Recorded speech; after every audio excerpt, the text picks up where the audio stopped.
Hi friends, நான் என் channel இருந்து வாங்கிட்டு நாம என்ன பார்க்க போறோம்னா இணைப்பு சொற்கள் என்ன பார்க்க போறோம். கன்ஜக்ஷன் அப்படின்னு சொல்லுவாங்க. என்னடா இது சார் இங்கிலீஷ்ல எழுதிருக்கீங்க? ஒன்றும் இல்லைங்க, கலைச்சொல்னு ஒரு 10 மார்க் வருது இல்ல, அதனாலதான் இணைப்பு சொற்களுக்கு நான் இங்கிலீஷ்ல என்ன இருக்கேன், என்னது கன்ஜக்ஷன். ஓகே, அடுத்து பார்ப்போம். இணைப்பு சொற்கள் என்னன்னா, இப்ப 2 சொற்களையோ இல்ல 2க்கு மேற்பட்ட சொற்களையோ நம்ம இணைக்கிறதுக்கு ஒரு வார்த்தை யூஸ் ஆகுது இல்லையா, அதுதான் அங்க இணைப்பா யூஸ் ஆகுது. அதனால அது இணைப்பு சொற்கள் அப்படின்னு சொல்றாங்க. வாங்க பார்ப்போம். இப்போதைக்கு நான் 3 எடுத்து வந்திருக்கேன். இணைப்பு சொற்கள் வந்து என்னென்ன பார்ப்போம். முதலான, முதலிய, ஆகிய அப்படின்னு சொல்லி 3 எடுத்து வந்திருக்கேன். ஃபர்ஸ்ட் முதலான அப்படின்னு என்னன்னா முதன்மையான அப்படின்னு அர்த்தம். என்ன சார் இது ஒன்றும் புரியல? ஒன்றும் இல்லைங்க, அதாவது இப்ப நிறைய பொருட்கள் இருக்குன்னு நான் வீட்லயே எடுத்துக்கலாம். இப்போ ஃப்ரிட்ஜ், வாஷிங் மிஷின், டிவி நிறைய இருக்குல்ல, இதுல நான் ஒண்ணு மட்டும் குறிப்பிட்டு சொன்னா அதுதான் வந்து முதன்மைப்படுத்தி காட்டுறது. கரெக்ட் தானே? அங்கதான் நம்ம என்ன யூஸ் பண்ணணும்னா முதலான அப்படின்னு யூஸ் பண்ணணும். என்ன சார் இது ஒன்றும் இல்லைங்க, வாங்க எக்ஸாம்பிள் பார்த்தா உங்களுக்கு புரிஞ்சிடும். அதாவது கால்பந்து முதலான விளையாட்டுக்கள். ஏன் இங்க வந்து கால்பந்து முதலான யூஸ் பண்ணிருக்கேன்? ஏன்னா கால்பந்தை மட்டும் நான் குறிக்கிறேன். அதனால கால்பந்து முதலான விளையாட்டுகள் அப்படின்னு யூஸ் பண்றேன். விளையாட்டுகள்ல நிறைய விளையாட்டுகள் இருக்குல்ல, செஸ் இருக்கு, கிரிக்கெட் இருக்கு, நிறைய இருக்கு. அதனால நான் ஒண்ணு மட்டும் குறிப்பிட்டு சொல்லியிருக்கேனா, அப்ப என்ன முதன்மைப்படுத்தி காட்டுறேன்னா அப்பனா அங்க முதலான யூஸ் பண்ணணும். ஓகே, அடுத்து பார்க்கலாம். அடுத்து என்ன?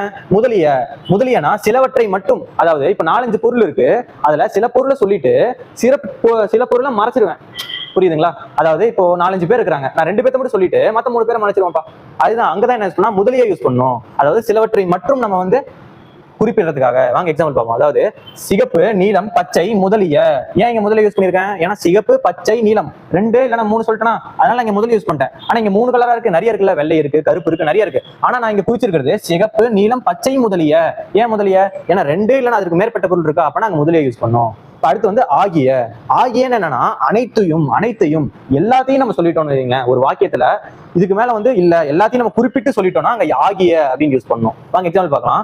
இயல், இசை, நாடகம் ஆகிய 3ம் தமிழின் பிரிவுகள் ஆகும் அப்படின்னு சொல்லிட்டேன். எப்படி பாது?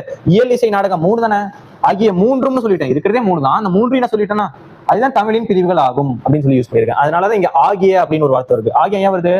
எல்லாமே வந்துருதா, அப்பனா ஆகிய வந்தது. உள்ளங்க வாங்க ரிவேஷன் மாதிரி பாத்துக்கலாம். முதலான முதன்மைப்படுத்துறது. ஒரு பொருளை மட்டும் நான் குறிப்பிட்டு சொன்னா அங்க முதலான யூஸ் பண்ணணும். 1, 2 இல்லைன்னா அதுக்கு மேற்பட்டு யூஸ் பண்ணி இன்னும் சிலதை மறைச்சிட்டேன்னா அங்க முதலியே யூஸ் பண்ணணும். எல்லாத்தையும் நான் வெளிப்படையா காட்டிடுறேன், எல்லாமே நான் காட்டிடுறேன்ப்பா சென்டென்ஸ்ல அப்படின்னா அங்க ஆகிய யூஸ் பண்ணணும். அவ்வளவுதாங்க.